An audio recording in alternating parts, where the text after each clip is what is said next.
talismán de los dos árboles. En una noche fría y silenciosa, cuando la luna, pálida y enfermiza, se ocultaba tras un manto de nubes grises, llegué a la mansión de los Hargrave. Había sido invitado por mi antiguo amigo, Reginald Hargrave, quien, en su última carta, me habló de una extraña inquietud que lo consumía. Su escritura, antes firme y segura, se había vuelto temblorosa, casi ilegible, como si la mano que guiaba la pluma estuviera dominada por un miedo indecible. «Necesito tu ayuda, viejo amigo», escribió. «Hay algo aquí que no puedo explicar, algo que me atormenta día y noche. Ven, te lo suplico, antes de que sea demasiado tarde».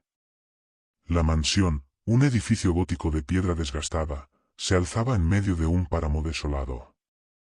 Dos árboles idénticos, altos y retorcidos, flanqueaban el camino de entrada, sus ramas desnudas entrelazándose como garras que intentaran atrapar a los incautos que osaran pasar bajo ellas. Al acercarme, noté que los árboles no solo eran iguales en forma y tamaño, sino que parecían reflejarse el uno al otro, como si fueran gemelos malditos, condenados a permanecer juntos por toda la eternidad. Un perro negro, de ojos brillantes como brasas, salió a mi encuentro. No ladró, pero su mirada era penetrante, casi humana, como si supiera algo que yo ignoraba. Me siguió en silencio hasta la puerta principal, donde Reginald me esperaba. Su rostro, antes lleno de vida, estaba ahora demacrado y pálido, y sus ojos, hundidos y oscuros, reflejaban una profunda desesperación. «Gracias por venir», murmuró, su voz apenas un susurro. «No sabes cuánto lo necesito». Entramos en la mansión, y mientras caminábamos por los pasillos sombríos, Reginald comenzó a contarme su historia. Hacía unas semanas, había encontrado un talismán en el bosque cercano. Era un objeto pequeño, de metal oscuro, con extraños símbolos grabados que no reconocía. Lo había llevado a casa, pensando que sería una curiosidad interesante, pero desde entonces, su vida había cambiado. «Escucho susurros en la noche», dijo, temblando. «Voces que no provienen de ningún lugar, que me hablan en un idioma que no entiendo. Y los árboles gemelos, algo en ellos me aterra. No puedo explicarlo, pero siento que están vivos, que me observan». Intenté calmarlo, atribuyendo sus temores a la fatiga y la imaginación, pero en el fondo, sentía que algo no estaba bien. El perro negro, que había entrado con nosotros, se sentó en un rincón, observándonos con aquellos ojos inquietantes. No pude evitar sentir que el animal sabía más de lo que aparentaba. Esa noche, mientras me preparaba para dormir, escuché un sonido extraño proveniente del jardín. Me asomé por la ventana y vi a Reginald, de pie entre los dos árboles, hablando en voz baja. No podía distinguir sus palabras, pero su tono era desesperado, casi suplicante. De repente, los árboles parecieron moverse, sus ramas extendiéndose hacia él como si intentaran atraparlo. Retrocedí, el corazón latiendo con fuerza, y cuando volví a mirar, Reginald había desaparecido. Corrí al jardín, pero no había rastro de él. Solo el perro negro estaba allí, sentado bajo los árboles, mirándome con esos ojos que parecían decir, demasiado tarde. Al día siguiente, encontré el talismán en la habitación de Reginald. Lo tomé en mis manos, y de inmediato sentí una fría corriente que recorría mi cuerpo. Los símbolos grabados en el metal parecían brillar débilmente, y por un momento, creí escuchar aquellos susurros de los que Reginald había hablado. Decidí investigar el origen del talismán. En la biblioteca de la mansión, encontré un libro antiguo que hablaba de rituales oscuros y objetos malditos. Según el texto, el talismán era un artefacto utilizado para invocar espíritus atrapados entre dos mundos. Los dos árboles gemelos, decía el libro, eran portales, y el talismán, la llave que los abría. Con un nudo en el estómago, comprendí que Reginald había sido arrastrado al otro lado, a un lugar del que no había regreso. El perro negro, que había permanecido a mi lado todo el tiempo, emitió un gemido lastimero, como si lamentara la pérdida de su amo. Decidí destruir el talismán, pensando que tal vez así podría liberar a Reginald. Lo llevé a la chimenea y lo arrojé al fuego. Los símbolos brillaron intensamente, y un grito desgarrador resonó en la habitación, un sonido que no provenía de este mundo. Las llamas se elevaron, formando figuras retorcidas que parecían danzar en el aire, y luego, de repente, todo se calmó. Al salir de la mansión, vi que los dos árboles gemelos se habían marchitado, sus ramas ahora secas y quebradizas. El perro negro había desaparecido, y aunque nunca supe su destino, no pude evitar sentir que había cumplido su propósito. Reginald nunca fue encontrado, y la mansión Harger quedó abandonada, un recordatorio de los horrores que pueden esconderse tras las apariencias más inocentes. A veces, en las noches más oscuras, creo escuchar susurros entre los árboles, y me pregunto si el talismán, en algún lugar, sigue esperando a su próximo dueño. Y así, en la quietud de la noche, cuando la luna se oculta y el viento susurra entre las ramas, recuerdo las palabras de Reginald: hay algo aquí que no puedo explicar, algo que me atormenta día y noche. Y sé, en lo más profundo de mi ser, que algunos misterios nunca deben ser desvelados.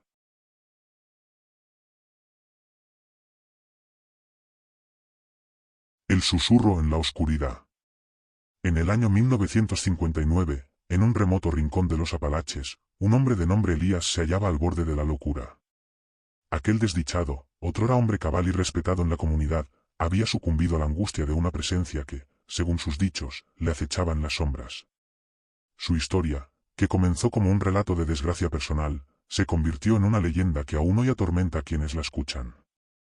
Todo había comenzado con la desaparición de su esposa, Eleanor, una mujer de carácter dulce y amable, conocida por su amor por la naturaleza y su habilidad para tejer historias que encantaban a los niños del pueblo.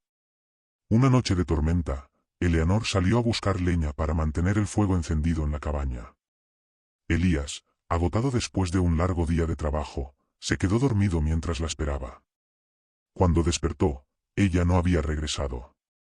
Durante semanas, Elías recorrió el bosque con un farol en mano, llamándola entre sollozos. Mas, lo único que le respondía era el eco de su propia desesperación. Los vecinos, al principio compasivos, comenzaron a murmurar que Eleanor había huido, cansada de la vida sencilla y austera que llevaban. Pero Elías sabía que eso no era cierto. Finalmente, su búsqueda dio frutos, aunque no del tipo que esperaba. El cuerpo de Eleanor fue encontrado flotando en el río, su rostro petrificado en un grito mudo de terror. Sus ojos, vidriosos y desencajados, parecían haber atisbado algo que la mente humana no debería concebir. Desde entonces, Elías aseguraba que, al caer la noche, un susurro le llamaba desde el bosque. Decía que era la voz de Eleanor, pero no con la dulzura de antaño, sino con un tono arrastrado, gutural, inhumano. Los vecinos, incrédulos al principio, comenzaron a evitar a Elías, quien cada vez parecía más consumido por la locura. Hasta que una noche, el joven Jeremiah Cobb, movido por la curiosidad malsana que impele a los necios, decidió vigilar la cabaña de Elías. Lo que contó al día siguiente heló la sangre de los pueblerinos. Jeremiah afirmó haber visto una sombra moverse entre los árboles, una figura alargada y de miembros grotescamente extendidos que se deslizaba con movimientos erráticos, casi danzarines. Sus ojos, dos brasas en la penumbra, brillaban con una malevolencia innata. No era Eleanor, ni humana criatura alguna. Jeremiah juró que la figura lo había mirado directamente, y que en ese momento sintió un frío que le heló el alma. A partir de esa noche, el comportamiento de Elías se tornó más errático. Se le veía hablando solo, murmurando frases inconexas mientras sus manos temblorosas intentaban aferrarse a una realidad que se le escapaba como arena entre los dedos. Sus noches se volvieron un tormento interminable, los vecinos aseguraban escucharle gritar, maldecir y rezar en la penumbra, como si una batalla invisible se librara en su mente. Su cabaña, antaño ordenada y acogedora, se transformó en un refugio de sombras. Las paredes estaban cubiertas de garabatos incoherentes y símbolos extraños, escritos con la desesperación de un hombre que ya no confiaba en sus propios sentidos. Un anciano del pueblo, el señor Witherspoon, quien aseguraba conocer los secretos más oscuros del bosque, advirtió que lo que acosaba a Elías no era el espíritu de su esposa, sino una entidad más antigua, algo que habitaba aquellas tierras desde tiempos inmemoriales. Relató la historia de una criatura que acechaba a los desconsolados, atrayéndolos con voces familiares hasta que sus almas quedaban atrapadas en un ciclo de sufrimiento eterno. Según Witherspoon, la entidad se alimentaba de la desesperación humana, y cuanto más resistía su víctima, más fuerte se volvía su influencia. Días después, Elías desapareció. En su cabaña solo hallaron la puerta abierta de par en par y su mecedora oscilando en un vaivén siniestro. Nadie se atrevió a buscarlo. Nadie habló más del asunto. Sin embargo, la leyenda no terminó allí. Años más tarde, un grupo de cazadores que se aventuró en el bosque afirmó haber encontrado una cueva oculta entre la espesura. Dentro, hallaron marcas en las paredes, las mismas que Elías había garabateado en su cabaña. Y en el centro de la cueva, una figura marchita, de piel reseca y ojos abiertos en una expresión de horror indescriptible. Su boca, congelada en un rictus de agonía, parecía estar a punto de pronunciar una última súplica. Lo más inquietante de todo fue que, en los días posteriores al hallazgo de la cueva, los cazadores comenzaron a desaparecer uno por uno. Se decía que en las noches de luna nueva, cuando la oscuridad era más profunda, se escuchaban gritos ahogados provenientes del bosque, gritos que resonaban como el eco de una desesperación infinita. Con el tiempo, la cueva fue sellada por los pobladores, quienes amontonaron piedras y grabaron símbolos en su entrada en un intento de contener lo que allí moraba. Pero algunos aseguran que la maldición nunca fue erradicada. Hay quienes han visto, en la lejanía del bosque, una sombra alta y encorvada que se desliza entre los árboles, sus ojos brillando con una malevolencia antinatural.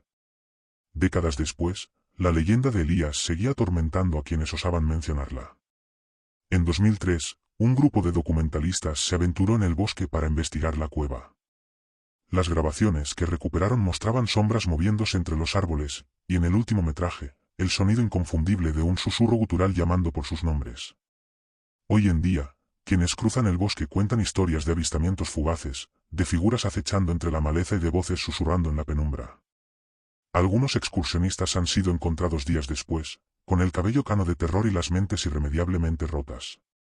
Los ancianos del pueblo advierten a los viajeros que no pronuncien el nombre de Elías en la penumbra del bosque, pues se dice que aún vaga entre los árboles, un eco de su desesperación atrapado en un bucle infinito. Y si alguna vez, en una noche de absoluta oscuridad, sienten un susurro acariciar su oído con una voz ahogada y doliente, cierren los ojos y recen, pues quizá ya sea demasiado tarde. Porque en el silencio del bosque, algo aguarda. Algo llama. Y su hambre nunca ha sido saciada. Algunos han intentado desafiar la advertencia, aventurándose a la cueva en busca de respuestas. Se dice que aquellos que han osado entrar han regresado con miradas perdidas y susurros incoherentes en sus labios. Uno de ellos, antes de perder completamente la cordura, murmuró sobre un abismo sin fondo, una oscuridad viva que se retorcía y gemía con voces de aquellos que había devorado. Dijo que Elías estaba allí, atrapado en un tormento sin fin, con su rostro desfigurado por el horror. Con cada generación, nuevos rumores surgen. Algunos creen que la entidad se fortalece con cada alma que reclama, que su influencia se extiende más allá del bosque, alcanzando a aquellos que simplemente escuchan su historia. Y así, la maldición de Elías continúa su legado de terror, un eco sin fin que resuena en las noches más oscuras. En los últimos años, se han reportado avistamientos en pueblos cercanos, donde personas afirman haber escuchado susurros en la noche o visto sombras moviéndose en los límites del bosque. Y así, en las noches más silenciosas, cuando el viento deja de soplar y los animales del bosque guardan silencio, se puede escuchar el susurro. Un llamado que atraviesa el tiempo y el espacio, una voz que promete consuelo pero solo trae desesperación. Porque en el corazón del bosque, algo sigue vivo. Algo que nunca descansa. Algo que siempre tiene hambre.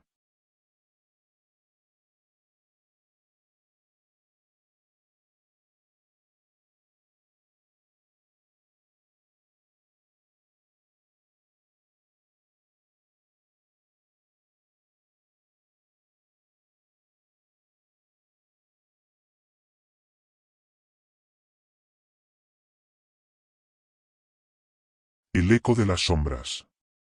En una fría y lluviosa noche de octubre, en un pueblo olvidado por el tiempo, una casa antigua se alzaba en la cima de una colina, rodeada de árboles retorcidos que parecían susurrar secretos al viento.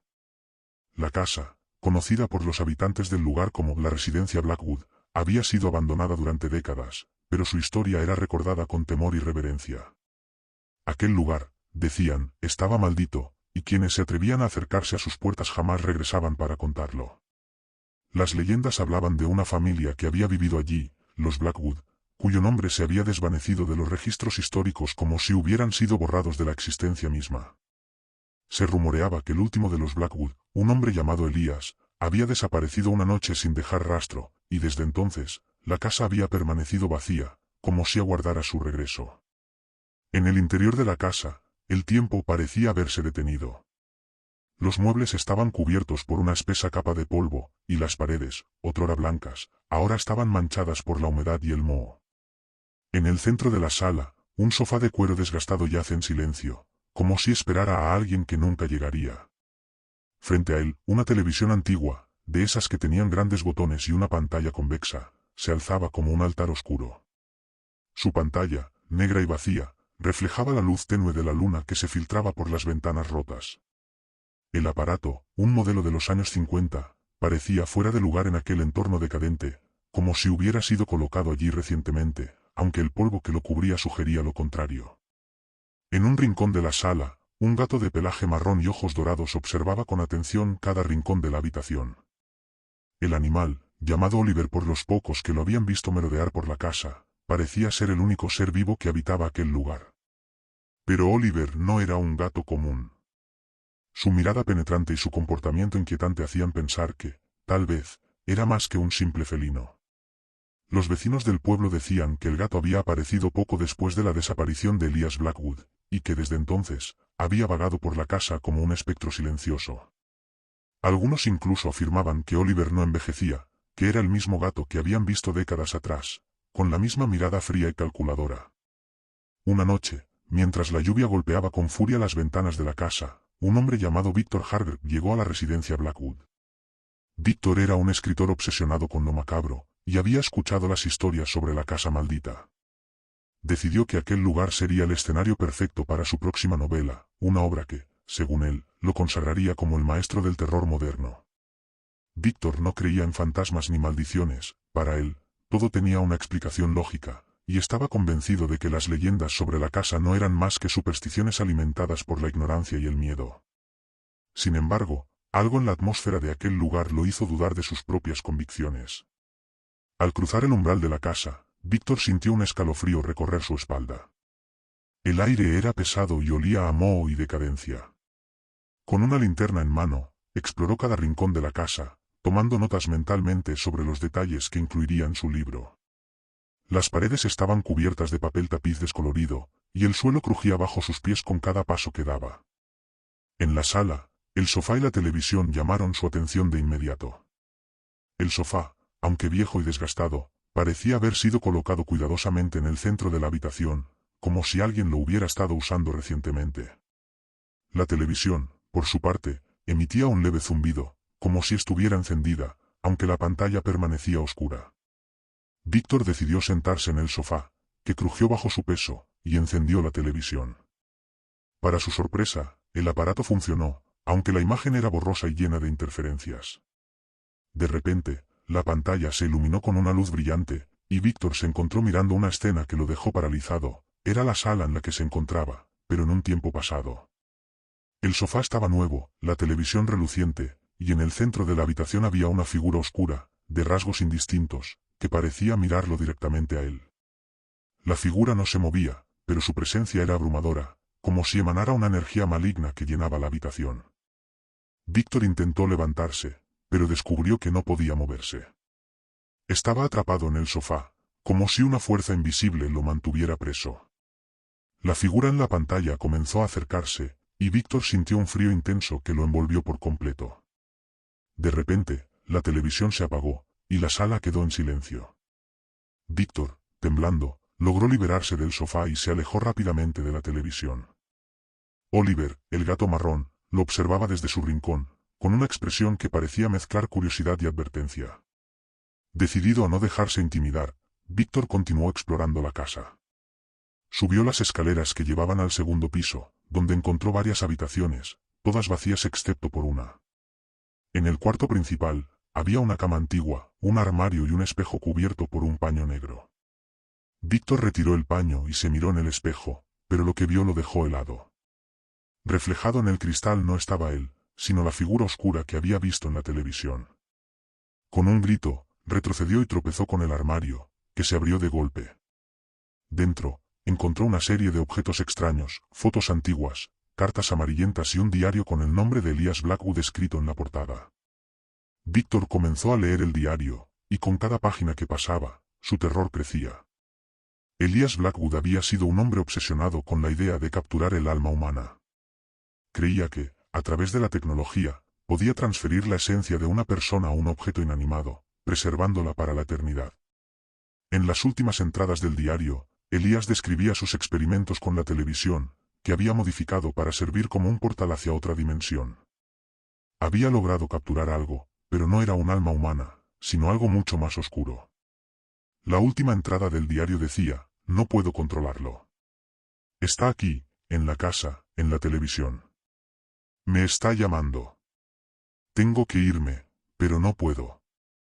Me está mirando. Víctor sintió que el aire a su alrededor se volvía más denso, como si la casa misma estuviera respirando. Decidió que había tenido suficiente y bajó las escaleras para salir de la casa. Pero al llegar a la sala, encontró que la televisión estaba encendida de nuevo. Esta vez, la pantalla mostraba una imagen clara: era él, sentado en el sofá, con una expresión de terror en su rostro. Detrás de él, la figura oscura se acercaba lentamente, extendiendo una mano hacia su hombro.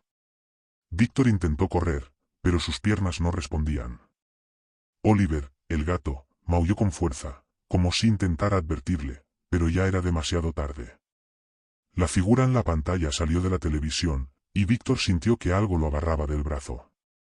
Con un grito de terror, logró liberarse y corrió hacia la puerta principal.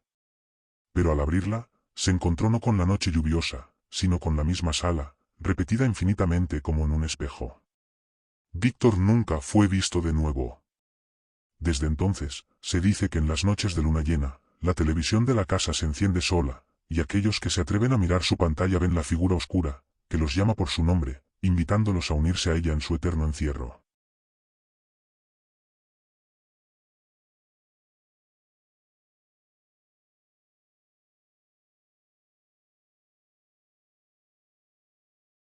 El sendero sin retorno. En una costa batida por los vientos, donde el horizonte se pierde en la bruma, existía un camino que serpenteaba entre acantilados y playas desiertas. Este sendero, tan largo que parecía infinito, tenía la peculiaridad de cambiar su fisonomía al caer la noche. Los habitantes del pueblo cercano hablaban de él en susurros, llamándolo el camino de la desaparición. Corría el año de 1847, y un hombre llamado Edmond Barnett, viajero y cronista de historias, llegó al lugar buscando relatos para sus escritos. Era un hombre de mente inquieta, poseía un reloj de cuerda que heredó de su padre, un objeto al que atribuía la capacidad de mantenerlo conectado con la realidad. El reloj marcaba cada segundo con un tic-tac firme, casi hipnótico, que Edmond consideraba un ancla en medio del caos de sus pensamientos. Una mañana de septiembre, mientras desayunaba en la posada del pueblo, Edmond escuchó a un anciano narrar una historia sobre el camino costero. Según decía, había un punto en el sendero donde los viajeros se desvanecían sin dejar rastro. Nadie sabía con certeza qué ocurría, pero algunos afirmaban haber visto figuras envueltas en niebla, sombras que susurraban nombres de los vivos. Solo los necios caminan por ese camino después del anochecer, advertía el anciano, apuntando con un dedo huesudo hacia Edmond. Intrigado y sin poder resistir la tentación de explorar lo desconocido, Edmond decidió recorrer el sendero. Se equipó con su cuaderno, una pluma, su reloj de cuerda y una simple toalla que llevaba para secarse el sudor. El día estaba despejado cuando Edmond comenzó su marcha. El camino era angosto y bordeaba acantilados que se alzaban sobre un océano de olas rugientes. A medida que avanzaba, el sonido del mar se mezclaba con un silencio sepulcral que se apoderaba del aire. La toalla, colgada de su cinturón, ondeaba al compás del viento. Cerca del mediodía, Edmond alcanzó un tramo donde el camino parecía dividirse en dos, aunque ambos senderos volvían a unirse más adelante. Optó por el que bordeaba más de cerca el acantilado, atraído por las vistas. Allí, encontró algo que lo llenó de una inquietud inexplicable, una toalla blanca, similar a la suya, extendida sobre una roca. Al tocarla, estaba húmeda y fría, como si hubiese sido dejada allí momentos antes, a pesar de que no había visto a nadie en todo el trayecto. Continuó su camino, anotando en su cuaderno cada peculiaridad del lugar. Cuando el sol comenzó a descender, Edmond sintió un escalofrío inexplicable que le recorrió la espalda. El viento, que hasta entonces había sido constante, cesó de repente. Fue entonces cuando escuchó el primer tic-tac. No era su reloj, que seguía funcionando con su pulso regular, sino otro sonido, proveniente de algún lugar en la distancia. El sonido se hacía más fuerte y claro con cada paso que daba. Poco después, la niebla comenzó a levantarse del mar, cubriendo el camino como un manto opaco. El paisaje, antes familiar, se volvió irreconocible. Edmond intentó retroceder, pero descubrió que los puntos de referencia habían desaparecido. Aquel sendero, que antes había sido sencillo de seguir, ahora parecía bifurcarse en direcciones imposibles. La niebla trajo consigo voces. Eran apenas susurros, pero claras, pronunciaban su nombre. Edmond, vuelve. Se detuvo y miró su reloj, buscando consuelo en su tic-tac constante. Pero para su horror, las manecillas estaban inmóviles, congeladas a las 7:13. No puede ser, murmuró, sacudiéndolo. El objeto, tan confiable hasta entonces, ahora parecía tan frágil como su propia cordura. Decidió seguir adelante, convencido de que el camino eventualmente lo llevaría de regreso al pueblo. Conforme avanzaba, el tic-tac externo se transformó en un acompañamiento continuo, como si algo o alguien lo estuviera siguiendo. Volvió la cabeza varias veces, pero no vio nada. La niebla era densa y pesada, y cada vez que daba un paso, tenía la sensación de que el terreno bajo sus pies se volvía menos sólido, como si estuviera caminando sobre un suelo que ya no pertenecía al mundo de los vivos. En un punto, tropezó con algo en el camino. Al agacharse, descubrió un reloj de cuerda, casi idéntico al suyo, aunque éste tenía una grieta en el cristal. Lo recogió, y al hacerlo, un escalofrío recorrió su brazo. Las manecillas de este reloj también estaban detenidas, pero marcaban las 8:10.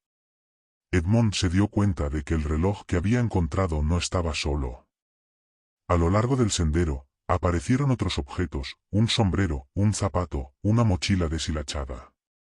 Todos parecían pertenecer a viajeros que habían recorrido el camino antes que él. Al tocarlos, sentía una frialdad que penetraba hasta sus huesos. De pronto, el camino se abrió a un claro donde una figura lo esperaba. Era un hombre vestido con ropas antiguas, sus ojos hundidos y vacíos como pozos sin fondo. Tenía una expresión grave y sostenía un reloj de cuerda, que giraba lentamente en sus manos. El hombre no habló, pero Edmond comprendió que esperaba algo de él. «¿Qué quieres?», logró preguntar Edmond, con la voz temblorosa. El hombre levantó una mano y señaló hacia el horizonte, donde el camino continuaba perdiéndose en la niebla. Edmond se dio cuenta de que no había forma de volver atrás, estaba atrapado en un bucle eterno, condenado a recorrer aquel sendero sin fin. Desesperado, lanzó su reloj al suelo y corrió hacia la figura, esperando obtener respuestas.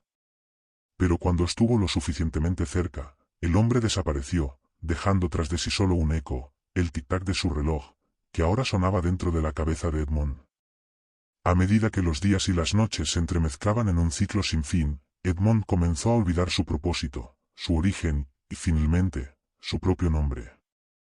Se convirtió en otro susurro en la niebla, una sombra más en el sendero. Con el tiempo, el nombre de Edmond Barnett se sumó a las leyendas del camino costero. Los viajeros que se aventuraban por el sendero a veces encontraban una toalla, un reloj roto o un cuaderno lleno de anotaciones incompletas. En esas páginas, siempre aparecía la misma frase escrita con una letra frenética: «El tiempo no existe aquí». Aún hoy, algunos aseguran que, en las noches más brumosas, se puede oír el incesante tic-tac de un reloj en la distancia, y si se escucha con atención, una voz en la niebla repitiendo un nombre olvidado: Edmond.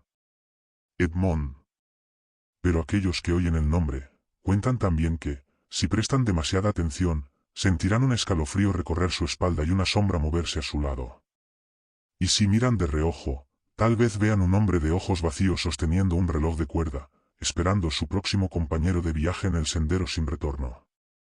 Y así continúa la maldición del sendero, atrapando almas en un bucle eterno, sumiéndolas en el olvido, mientras la niebla se extiende, envolviendo a quienes se atreven a desafiar el tiempo y la razón.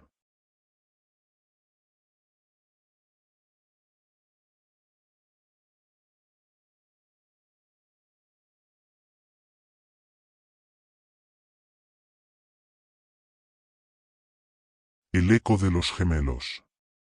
En una fría y sombría tarde de noviembre, cuando las hojas muertas danzaban al compás de los vientos que susurraban secretos ancestrales, llegué a la mansión de los hermanos Hargrave. La propiedad, un edificio gótico de piedra desgastada, se alzaba en lo alto de una colina, rodeada de un bosque cuyos árboles parecían inclinarse hacia la casa como si intentaran escuchar sus oscuros misterios. Había sido convocado por uno de los gemelos, Nathaniel, quien me había escrito una carta inquietante, llena de frases entrecortadas y alusiones a un mal que no podía soportar solo. Su hermano, Alexander, no había sido mencionado, pero algo en la letra temblorosa de Nathaniel me hizo intuir que su ausencia era el núcleo de aquel tormento.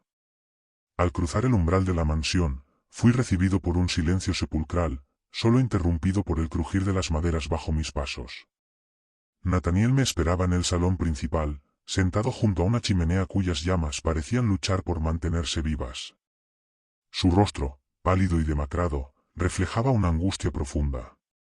Me saludó con un gesto sombrío y me indicó que tomara asiento. «Gracias por venir», murmuró, su voz apenas un susurro. No sabía a quién más recurrir.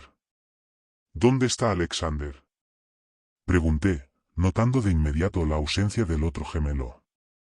Nathaniel se estremeció, como si el nombre de su hermano fuera un conjuro que despertara algo oscuro en su interior.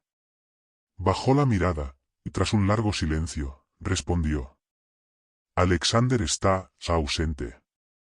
Pero su presencia aún se siente en esta casa. No puedo escapar de él». Antes de que pudiera indagar más, Nathaniel se levantó y me condujo a través de un laberinto de pasillos oscuros hasta una habitación en el ala este de la mansión. La estancia estaba en completo desorden, muebles volcados, cortinas rasgadas, y en el centro del caos, una servilleta roja manchada de algo que parecía sangre. Nathaniel la recogió con manos temblorosas y la examinó con una mezcla de horror y fascinación. «Esto era de Alexander», dijo. «La llevaba siempre consigo. Era su talismán, su protección. Pero algo salió mal. Algo lo cambió». «¿Qué sucedió?», pregunté, sintiendo que el aire se volvía más denso, más opresivo. Nathaniel no respondió de inmediato. En lugar de eso, se acercó a un armario en la esquina de la habitación y lo abrió. Dentro, sobre un estante, había un solo zapato, viejo y desgastado, cubierto de barro y hojas secas. Lo tomó con cuidado, como si temiera que pudiera romperse en sus manos. «Esto también es de Alexander», dijo. «Lo encontré en el bosque, cerca del lago. Fue allí donde todo comenzó. El lago de los espejos». Nathaniel comenzó a relatar la historia de aquel fatídico día, hace ya varias semanas, cuando los gemelos decidieron explorar el lago que se encontraba al borde del bosque. El lugar, conocido como el lago de los espejos, tenía una reputación siniestra entre los habitantes del pueblo. Se decía que sus aguas oscuras reflejaban no solo el rostro de quien se asomaba a ellas, sino también su alma. Aquellos que miraban demasiado tiempo corrían el riesgo de ver algo que no debían. «Alexander siempre fue el más curioso de los dos», dijo Nathaniel. «Él insistió en que fuéramos al lago. Yo no quería, pero no podía negarme. Éramos inseparables, ¿comprendes? Donde iba uno, iba el otro». Al llegar al lago, Alexander se acercó al borde y miró fijamente su reflejo. Nathaniel intentó detenerlo, advirtiéndole de los peligros, pero Alexander solo sonrió y dijo: «No temas, hermano. Solo quiero ver qué hay más allá». Fue entonces cuando sucedió. Alexander extendió la mano sobre el agua, como si intentara tocar su propio reflejo, y de repente, algo lo agarró. Nathaniel no pudo ver qué era, pero escuchó un grito desgarrador y vio cómo su hermano era arrastrado hacia las profundidades. Corrió hacia el borde, pero Alexander ya había desaparecido. Solo quedaba la servilleta roja que llevaba en el bolsillo, flotando sobre la superficie del agua. Nathaniel regresó a la mansión, desesperado, y pasó días buscando a su hermano. Finalmente, encontró el zapato en el bosque, cerca del lago, pero no había rastro de Alexander. Lo más extraño fue que, desde aquel día, Nathaniel comenzó a sentir la presencia de su hermano en la casa.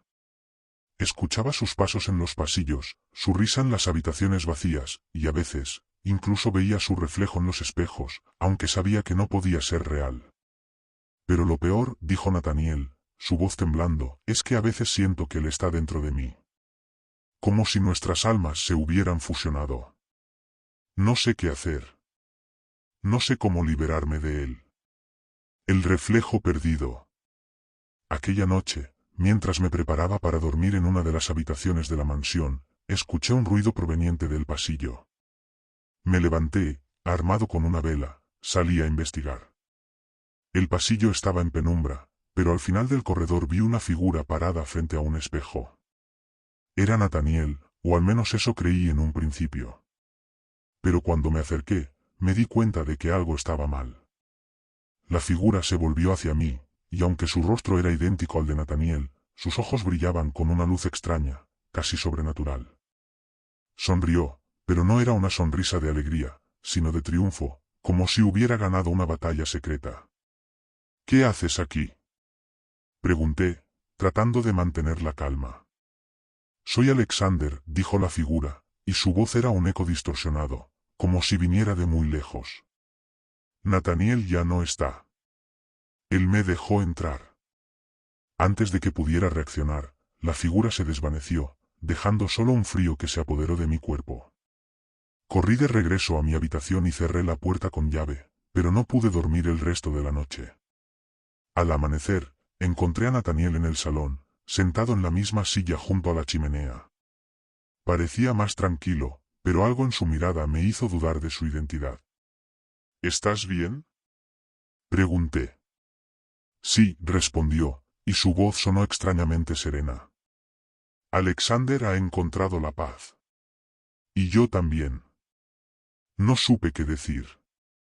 Me despedí de él y abandoné la mansión, pero no pude sacudirme la sensación de que algo terrible había sucedido. Años más tarde, supe que Nathaniel había desaparecido sin dejar rastro, y la mansión fue abandonada. Pero en el pueblo aún se cuentan historias de dos figuras idénticas que se ven en el lago de los espejos, mirando fijamente su reflejo, como si esperaran que algo emergiera de las profundidades para llevárselos de vuelta. Y en las noches de luna llena, algunos juran haber visto una servilleta roja flotando sobre el agua, y un zapato viejo y desgastado en la orilla, como si alguien hubiera salido del lago para caminar entre los vivos una vez más. El acantilado de la desesperación. En la costa más sombría de un país olvidado por el tiempo, donde el mar golpea con furia las rocas y el viento aúlla como un alma en pena, se alza un acantilado imponente, conocido por los pocos habitantes de la región como el acantilado de la desesperación. Su nombre no es casualidad, pues desde tiempos inmemoriales ha sido testigo de tragedias y desgracias, como si la propia tierra conspirara para traer a los desdichados hacia su abismo. Fue allí, en ese lugar maldito, donde ocurrió el suceso más espantoso que mi mente haya podido concebir, un suceso que aún hoy, al recordarlo, hace que mi sangre se enfríe y mi corazón palpite con un ritmo frenético. Era una tarde de otoño, cuando el sol se ocultaba tras las nubes grises y el aire olía a sal y a muerte. Yo, un hombre de espíritu inquieto y curiosidad insaciable, había llegado a aquel lugar atraído por las leyendas que hablaban de un ángel caído, un ser de belleza celestial pero de naturaleza demoníaca, que habitaba en lo más profundo del acantilado. Las historias decían que aquel ángel, condenado por sus pecados, vagaba por los alrededores, atrayendo a los incautos hacia su perdición. Yo, incrédulo por naturaleza, no daba crédito a tales supersticiones, pero algo en aquel lugar me llamaba, como si una voz susurrante me invitara a adentrarme en sus secretos. Al llegar al borde del acantilado, mi atención fue capturada por un objeto extraño, fuera de lugar en aquel paisaje desolado, una bicicleta amarilla, brillante y reluciente, como si acabara de ser abandonada. Su presencia era tan incongruente que me llenó de una inquietud inexplicable. ¿Qué hacía allí, en aquel lugar donde ni siquiera los pájaros se atrevían a posarse. Me acerqué a ella con cautela, y al tocarla, sentí un escalofrío recorrer mi espina dorsal. La bicicleta estaba fría, como si hubiera estado expuesta al frío de la noche durante semanas, y sin embargo, no mostraba signos de oxidación ni deterioro. Era como si el tiempo no hubiera pasado sobre ella. Decidí seguir adelante, dejando la bicicleta atrás, aunque su imagen permaneció grabada en mi mente, como un presagio de lo que estaba por venir. El camino que descendía hacia la base del acantilado era estrecho y peligroso, con rocas resbaladizas y grietas que parecían abrirse bajo mis pies. El viento soplaba con más fuerza, llevando consigo un murmullo que no podía identificar, pero que me llenaba de una angustia creciente. Era como si el acantilado mismo estuviera vivo, respirando, observándome. Al llegar a la base, me encontré frente a una cueva oscura, cuya entrada estaba rodeada de maleza y huesos de animales. El aire que salía de su interior era frío y húmedo, y llevaba consigo un olor nauseabundo, como de carne podrida. A pesar del miedo que me invadía, sentí una fuerza irresistible que me empujaba a entrar. Tomé una antorcha que llevaba conmigo y encendí la llama, cuya luz temblorosa iluminó las paredes de la cueva, cubiertas de extraños símbolos y grabados que parecían contar una historia de dolor y desesperación. Avancé con paso lento, sintiendo que cada vez me adentraba más en un mundo que no pertenecía a los vivos. El murmullo que había escuchado antes se hizo más fuerte, transformándose en un canto suave y melancólico, que resonaba en mi mente como una melodía olvidada.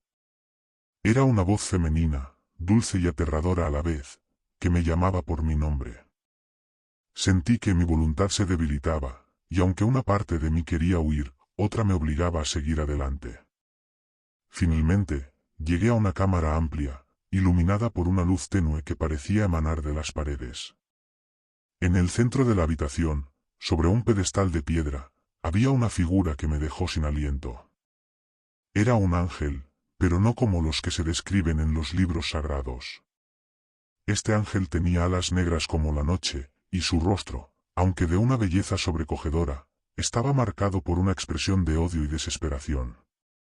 Sus ojos, de un rojo intenso, brillaban con una luz propia, y al fijarse en mí, sentí que mi alma era desgarrada. «Has venido», dijo el ángel con una voz que resonó en mi mente como un trueno. «Sabía que lo harías». Traté de hablar, pero las palabras se atascaron en mi garganta. El ángel se levantó del pedestal y extendió sus alas, que parecían abarcar toda la cámara. Su presencia era abrumadora, y sentí que mi mente se desvanecía bajo el peso de su mirada. «Llevo siglos esperando a alguien como tú», continuó el ángel. «Alguien lo suficientemente curioso como para adentrarse en mi reino, pero lo suficientemente débil como para no resistirse». Traté de retroceder, pero mis piernas no respondían. El ángel se acercó a mí, y al hacerlo, vi que su belleza era solo una ilusión, una máscara que ocultaba su verdadera naturaleza. Su piel se desvaneció, revelando un rostro deforme, con ojos vacíos y una boca llena de dientes afilados. Sus alas se convirtieron en tentáculos oscuros que se extendieron hacia mí, envolviéndome en un abrazo frío y asfixiante. «Eres mío ahora», susurró el ángel, y su voz era como el sonido de 1000 almas gritando en agonía. En ese momento, mi mente se llenó de imágenes horribles. Vi a otros como yo, que habían caído en la trampa del ángel, sus cuerpos destrozados y sus almas atrapadas para siempre en aquel lugar maldito. Vi la bicicleta amarilla, que no era más que un señuelo, una trampa para atraer a los incautos. Y finalmente, vi mi propio destino, un destino de sufrimiento eterno. Pero justo cuando creí que todo estaba perdido, algo dentro de mí se rebeló. Con un esfuerzo sobrehumano, logré liberarme de los tentáculos del ángel y corrí hacia la salida de la cueva, sin mirar atrás. El ángel rugió de furia, y su grito resonó en mis oídos como el sonido del infierno mismo. Corrí por el camino estrecho, sintiendo que el acantilado se derrumbaba a mi alrededor, como si quisiera impedir que escapara. Al llegar a la cima, me encontré de nuevo frente a la bicicleta amarilla, que ahora parecía brillar con una luz propia. Sin pensarlo 2 veces, la tomé y me subí a ella, pedaleando con todas mis fuerzas hacia la carretera que me llevaría lejos de aquel lugar maldito. El viento soplaba a mi favor, y aunque escuché el grito del ángel persiguiéndome, no me detuve hasta que llegué a un pueblo cercano, donde finalmente me derrumbé, exhausto y al borde de la locura. Nunca he regresado a aquel acantilado, y aunque he intentado olvidar lo que vi, las imágenes de aquel ángel endemoniado y la bicicleta amarilla siguen atormentándome en mis sueños. Sé que el ángel aún está allí, esperando a su próxima víctima, y a veces, en las noches más oscuras, creo escuchar su voz susurrando mi nombre, invitándome a regresar. Pero no lo haré, no importa cuánto tiempo pase. Porque sé que si lo hago, no habrá escapatoria.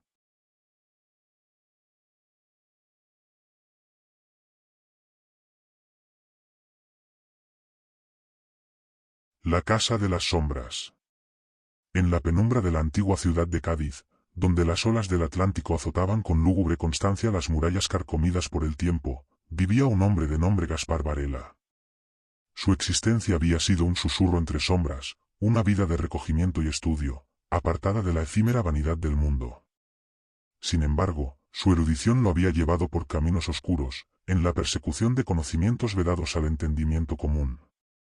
Gaspar residía en una casa cuya sola mención inspiraba superstición en los vecinos. Construida sobre las ruinas de un antiguo hospital de la peste, se decía que las paredes aún exhalaban los suspiros de los moribundos. Pero al poco le importaban las habladurías, se deleitaba en la soledad, refugiado en sus libros y manuscritos, entre ellos, un tomo singular de cuero ajado, cuyo origen se perdía en los siglos. Era una noche de invierno cuando Gaspar, enardecido por su insaciable curiosidad, decidió abrir aquel libro de páginas quebradizas, cuyos caracteres se retorcían como garras sobre el pergamino. Los símbolos eran desconocidos, mas su mente, afilada como el bisturí de un anatomista, comenzó a desentrañar sus secretos. No pasaron muchas horas antes de que, inmerso en un frenesí místico, pronunciara palabras cuyo eco parecía reverberar más allá de los muros de la habitación. Fue entonces cuando lo sintió.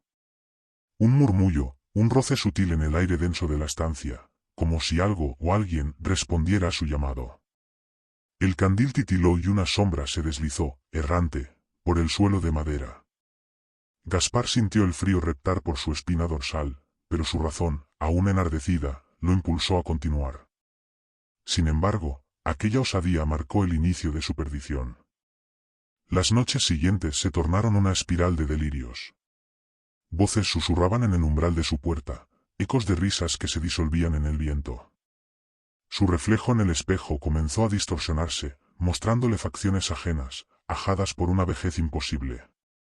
El aire en su hogar se volvió espeso, cargado de un hedor húmedo, semejante al de la tierra removida de las tumbas. Desesperado, buscó respuestas entre los ancianos del barrio, quienes, tras muchas dudas, le hablaron de la maldición que pesaba sobre aquel solar. Se decía que los moribundos del hospital, abandonados por sus semejantes, habían sido víctimas de un rito impío, invocando fuerzas que jamás deberían haber sido despertadas. Desde entonces, cualquiera que osara perturbar su descanso caería en la locura o algo peor, se convertiría en uno de ellos. La cordura de Gaspar pendía de un hilo. Las sombras que antes se deslizaban por los rincones ahora se alzaban, tangibles, oscilando en la penumbra con un propósito inhumano. La noche en que su reflejo dejó de ser el suyo, comprendió que no quedaba escape.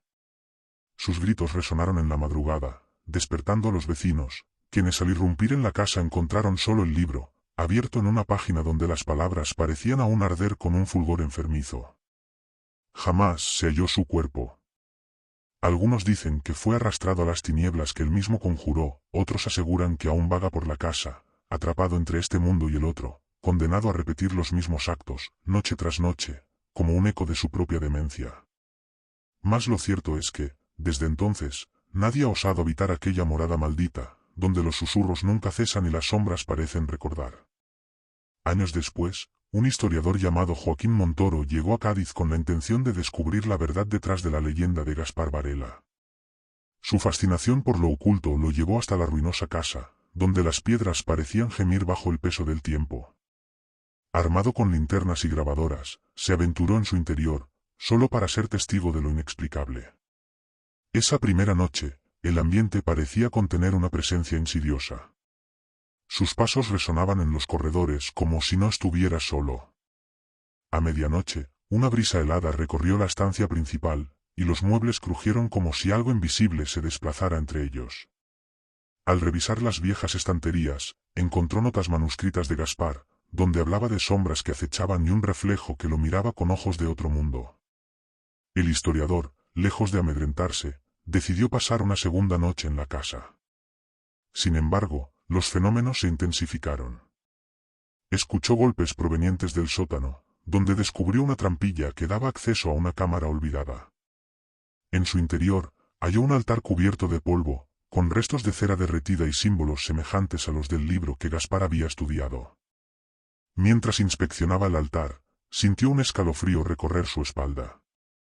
Al girarse, vio una figura oscura, alta y encorvada, cuyos ojos refulgían con un fulgor maldito. Fue entonces cuando comprendió que la historia de Gaspar no era solo una leyenda.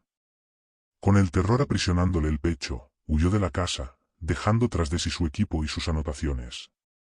Días después, los vecinos encontraron su diario en la puerta de la iglesia.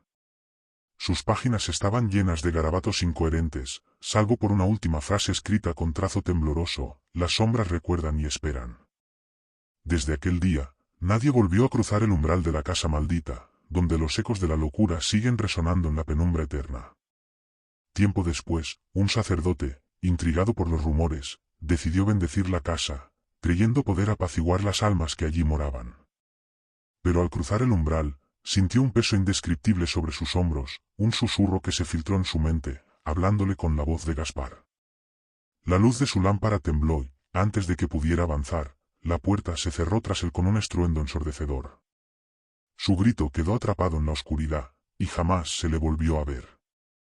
Desde entonces, la casa sigue allí, vacía, esperando a los incautos que osen desafiar su maldición. Algunos dicen que, en las noches sin luna, es posible ver una figura en la ventana, observando con ojos que no pertenecen a este mundo.